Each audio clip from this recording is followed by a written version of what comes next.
நான் high court advocate. கோயம்புத்தூருக்கு ஒரு கேஸ் விஷயமா போயிருந்தேன். அப்போ இன்டர்சிட்டி பஸ் தான் புக் பண்ணியிருந்தேன்.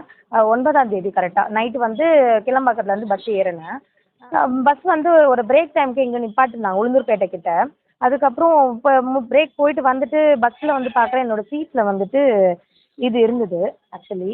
இது என்னதுன்னு பார்த்து டிரைவர் கிட்ட போய் நான் இந்த மாதிரி சொல்கிறேன், இந்த மாதிரி என் சீட்டில் இப்படி இருக்குது, யார் போட்டிருக்காங்கன்னு எனக்கு தெரியல, கொஞ்சம் பாருங்க அப்படின்னு சொல்லிட்டு. அதுக்கு டிரைவர் சொல்கிறாரு, இது என் வேலை கிடையாது, டிரைவிங் பண்ணுறது தான் என் வேலை, இதை உங்கள் சீட்டில் என்னென்னலாம் இருக்குன்றதை பார்க்குறது என் வேலை இல்லைன்னு சொல்லிட்டு அது ரொம்பவே ஒரு மாதிரி இக்னோர் பண்ணிகிட்டே இருந்தார். அதை வந்து ரொம்ப ஹார்ஷாக பேசுறது, கை நீட்டி பேசுறது, ரொம்ப கத்துறது, மிரட்டுறது மாதிரி அந்த மாதிரி பேசிட்டு இருக்காரு டிரைவ் பண்ணிக்கிட்டே. அதுக்கு முன்னாடி அந்த பிரேக்குக்கு முன்னாடியே வந்துட்டு நான் அவர்கிட்ட சொல்கிறேன், ஃபோன் பேசிக்கிட்டே வண்டி ஓட்டுறாரு. நான் போய் பார்க்குறேன், ரெஸ்ட் ரூம் வரதுனா நம்ம சொல்லுவோம் இல்லையா, அந்த மாதிரி நான் போய் சொல்ல போகும்போது ஃபோன் பேசிட்டே பேசுகிறார். இப்போ நான் கேட்குறேன், ஃபோன் பேசிட்டே எதுக்கு சார் ட்ரைவ் பண்ணுறீங்க, உங்களை நம்பி இத்தனை பேர் உள்ளே தூங்கிட்டு இருக்காங்க, உங்களை நம்பி தான் வராங்கன்னும் போது எனக்கு தூக்கம் வருது, பரவாயில்ல நான் தூங்கிட்டுமா அப்படின்னு கேட்டார். அப்போ தூக்கம் வருதுன்னா நீங்கள் ஃபோன் பேசி யூஸ் பண்ணுவீங்க, ஃபோன் யூஸ் பண்ணிட்டு நீங்கள் வண்டி ஓட்டுவீங்க, ஏதாவது ஆச்சுன்னா யார் அதுக்கு பொறுப்பு அப்படின்னு கேட்டானே எந்த ஒரு இதுவுமே இல்லை, சிரிச்சுக்கிட்டே லெத்தாஜியாக அப்படியே பதில் சொல்கிறார்.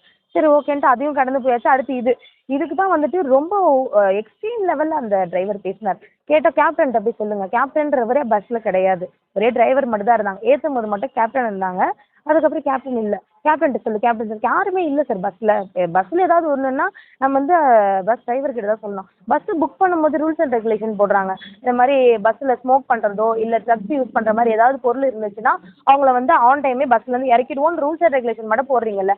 நான் இத்தனைக்கும் எல்லார்ட்டையும் கேட்குறேன், யார் இப்படி பண்ணாங்க என்னன்றது பாருங்கள். நெக்ஸ்ட்டு திருப்பி ஏன்னா அங்கே பஸ்ஸில் இருக்கும் போதே ஒரு மாதிரி ஒரு மாதிரி ஸ்மெல் வந்துகிட்டே இருக்குது.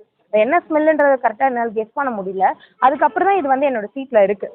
சரிங்களா, நான் அதையும் சொல்கிறேன். அவர் வந்து ஒரு ஒரு விஷயமாவே அதை கன்சிடர் பண்ணல. நீங்களே எடுத்து போட்டு படுங்க, நான் யூஸ் பண்ணேன்னா நீங்கள் யூஸ் பண்ணியிருப்பீங்க அப்படின்லாம் பேச ஆரம்பிச்சிட்டாரு. அது நீங்களே எடுத்து போட்டு படுங்க அப்படின்னு சொல்லி கடைசி வரைக்கும் வண்டியை நிப்பாட்டுறாரு, பிரச்சனை பண்ணுறாரு. நான் வந்து நீங்கள் முடிச்சதுக்கப்புறம் நீங்கள் எடுத்து எப்போ போடுறீங்களோ பேசி முடிக்கிறீங்களோ அப்போ நான் வண்டி எடுக்கிறேன்னு சொல்லி வண்டி ஒரு இடத்துல ஹோல்ட் பண்ணி நிப்பாட்டிட்டாரு. பிரச்சனையும் முடியல, அதை எடுத்தும் போடல. நான் எப்படி சார் எடுத்து போட முடியும் இல்லைங்களா சார்? எனக்கும் அதுக்கு எந்த சம்மந்தமும் இல்லை. ஆமாம் சார், ஸ்லீப்பர் புக் பண்ணியிருந்தேன். ஸோ அவரோட ஹார்ஷ் பிஹேவியர் ரொம்ப மோசமாக இருந்தது. என்ன பஸ் மேடம்? Intercity bus. அது பஸ்ஸில் நீங்கள் பிரேக் இறங்கிக்கிட்டு மேலே வரும்போது தான் இருந்துச்சு அந்த மாதிரி. ஆமாம், யாரும் யூஸ் பண்ணி போட்டிருக்காங்க அது.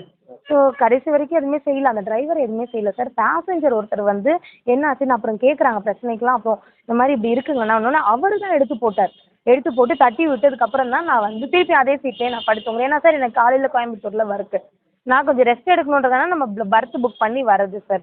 இப்போது இங்கே பஸ்லேயே ஒரு சேஃப்டி இல்லை, அவங்க ரூல்ஸ் அண்ட் ரெகுலேஷன்லாம் என்னென்னமோ பெருசாக போடுறாங்க, பேசுகிறாங்க. டைமிங் ஆன் டைம் வரலன்னா ஏற்ற மாட்டோம், வண்டி விட்டுட்டு போயிடுவோம், அவ்வளோ இது பேசுகிறவங்க. இதுலலாம் ஏன் சார் கரெக்டாக இல்லை? ஒரு சேஃப்டி கண்டிப்பாக இல்லை சார். அதுவும் இன்டென்சிட்டி பஸ்ஸு முக்கியம் சார்.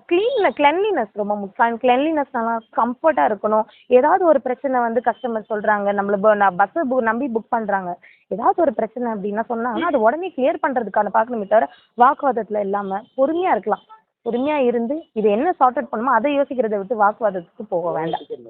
பிளே ஸ்டோர் மற்றும் ஆப் ஸ்டோரில் இருந்து பாலிமர் செயலியை QR கோடு மூலம் பதிவிறக்கம் செய்யுங்கள். செய்திகளை உடனுக்குடன் பெறுங்கள்.